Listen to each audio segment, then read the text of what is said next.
हर एक व्यक्ति किसी न किसी रूप में ईश्वर को मानता ही है। कोई मूर्ति के रूप में, तो कोई तत्व के रूप में, कोई भाव के रूप में, तो कोई स्वभाव के रूप में। कोई स्वयं में परमात्मा खोजता है, तो कोई किसी और में। किसी के लिए ज्ञान परमात्मा होता है। हर एक व्यक्ति को उसका ईश्वर किसी न किसी रूप में मिल ही जाता है। किंतु एक बात बताओ, ईश्वर ने पहले अपना एक स्वरूप आपके लिए संसार में भेज दिया है, और वो स्वरूप है आपकी माता, आपकी मां। वही मां जिन्होंने आपको जन्म दिया, आपको जीवन जीना सिखाया, आपको संस्कार सिखाया। यदि आप कभी किसी अनुचित मार्ग पर भटक जाए तो डांट कर उचित मार्ग पर ले आती है। यदि आप इस संसार में असफल हो जाए तो अपनी आंचल की गर्माहट से आपको वो ऊर्जा पुनः देती है। वो सारे कार्य करती है ये मां जो ईश्वर करते हैं। इसीलिए स्मरण रखिएगा, यदि इस संसार में आपके लिए सबसे पहला ईश्वर कोई है तो वो स्वयं आपकी मां है। हर प्रतिमा में भले ही ईश्वर ना, किंतु हर मां में ईश्वर अवश्य होते हैं। राधे राधे। इस दिए को देख रहे हैं आप? स्वयं भी जलता है, स्वयं की बाती को भी जलाता है, और इस संसार को देता है प्रकाश। अंधकार में फंसे हुए व्यक्ति को देता है आशा की एक किरण। किंतु ये कभी नहीं सोचता कि वो माटी कैसी होगी जिस माटी से इसको बनाया गया है। वो कुम्हार कैसा होगा जिसने इसे आकार दिया। नहीं सोचता किसने इसे खरीदा, वो घर कैसा होगा, उद्गम कैसा हुआ होगा। कुछ नहीं, बस इस संसार को प्रकाश देता है। और कदाचित इसीलिए दिए को इतना आदर दिया जाता। ये अपना या किसी और का घर देखकर जलता नहीं, ये जलता है केवल अंधकार से लड़ने के लिए। तो आप भी अपना व्यवहार इस दिए की भांति बना लीजिए। अपनी ये पहचान बिसरा कर निस्वार्थ कर्म कीजिए, और अपनी एक नई, एक बड़ी, एक अद्भुत पहचान बनाइए। राधे राधे।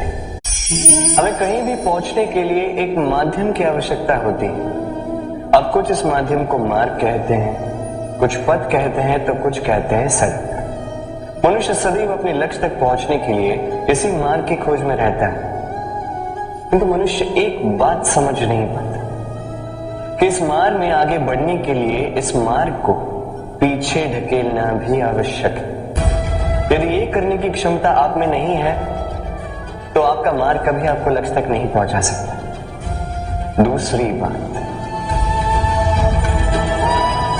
यदि निरंतर प्रयास आप कर सकते हैं, यदि ये क्षमता आप में है, तो आप जब चाहे, जहां चाहे अपना मार्ग स्वयं बना सकते हैं।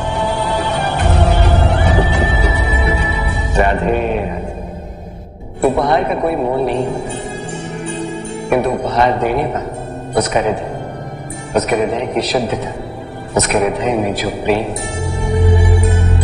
वही सदैव प्रमुख होता है।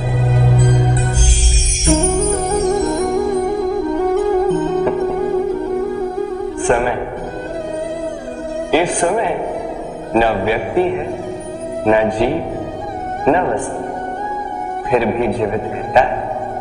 ये समय ना तो जल है, न अग्नि, न वायु, किंतु हमारे जीवन का आधार है।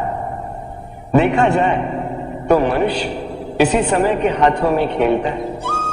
कभी किसी का समय अच्छा होता है तो किसी का बुरा। कोई समय के आने की प्रतीक्षा करता है तो कोई समय के जाने की प्रतीक्षा करता है। किंतु ये समय किसी के हाथ में नहीं आता। ये समय जो किसी को दिखता नहीं, ये सबको सब कुछ दिखा जाता है। दिखा जाता है कि अपना कौन, पराया कौन, हमारे हितैषी कौन है, अहितकारी कौन, हमारे मित्र कौन है और हमारे शत्रु कौन। ये समय आपको दिखा जाता है कि आप कितने बलशाली, यही समय आपको दिखा देता है कि आप कितने दुर्बल। ये समय सब कुछ दिखा जाता है। तो ये समय जो इतना बलवान है, इसे हम नष्ट क्यों करते? सोचिए, आप उठिए और इस समय का भरपूर उपयोग कीजिए, इस समय का सदुपयोग कीजिए, क्योंकि इस समय का उपयोग करना केवल यही आपके हाथों में और कुछ नहीं। और ये समय एक बार बीत गया तो कुछ भी कर पुनः लौट कर नहीं आना। तो इस समय का सदुपयोग कीजिए और सब में हर्ष भरे। और आइए मेरे साथ प्रेम से कहिए, राधे। ये लक्ष्य क्या है? ये लक्ष्य वो है जिसे हम पाना चाहते हैं। इस संसार में सुखी कौन है? सुखी वो जिसने जीवन में लक्ष्य को पा लिया। दुखी कौन है? दुखी वो जो अब तक लक्ष्य को पा न सका। प्रश्न ये उठता है कि लक्ष्य सभी पाना चाहते हैं, लक्ष्य को पाने के लिए प्रयास भी सभी करें, फिर सभी को लक्ष्य क्यों नहीं मिलता? ठीक है, कहीं न कहीं कुछ न कुछ कमी रही होगी। जो भी बात हो, आज मैं आपको एक युक्ति बताऊंगा इस लक्ष्य को पाने के लिए। एक कागज लीजिए, उस पर एक चिन्ह बनाइए, वो होगा आपका लक्ष्य। अब उस लक्ष्य तक पहुंचने का एक मार्ग बनाइए और इस यात्रा को भिन्न भिन्न भागों में विभाजित कर दीजिए। अब ये है आपकी योजना। अब इस योजना का क्रमबद्ध रूप से पालन करते रहिए। ये होगा आपका प्रयास। और यदि इस प्रकार से आप प्रयास करोगे तो आपकी जो भी कल्पना होगी वास्तविकता बन ही जाएगी। तो बनाइए ना इस कल्पना को वास्तविकता। इस प्रकार इस योजना का पालन तो कीजिए। आपका जो भी लक्ष्य, आपकी जो भी कल्पना वास्तविकता बनकर आप ही के हाथों में हो। राधे राधे। कभी आपने देखा होगा, दीपक तले अंधकार होता है। जो दीपक संसार को प्रकाश देता है, उसी के भीतर अंधकार। अब कई सारे लोग इस बात का अर्थ कुछ इस प्रकार लेते हैं कि व्यक्ति स्वयं की समस्याएं तो सुलझा नहीं पाता और संसार को जाके उपदेश देता है। किंतु इसे देखने का एक और दृष्टिकोण भी है, और वो ये कि स्वयं जलकर इस संसार को प्रकाश केवल वही दे सकता है जिसका आधार शीतलता हो। इस संसार का मार्गदर्शन केवल वही कर सकता है, इस संसार को दिशा केवल वही दिखा सकता है जिसके भीतर संतोष और धैर्य की शीत हो। अब देखिए, ये अत्यंत महत्वपूर्ण बात है। ये विवेक तभी काम करता है जब मन शांत होगा, जब मन शीतल होगा।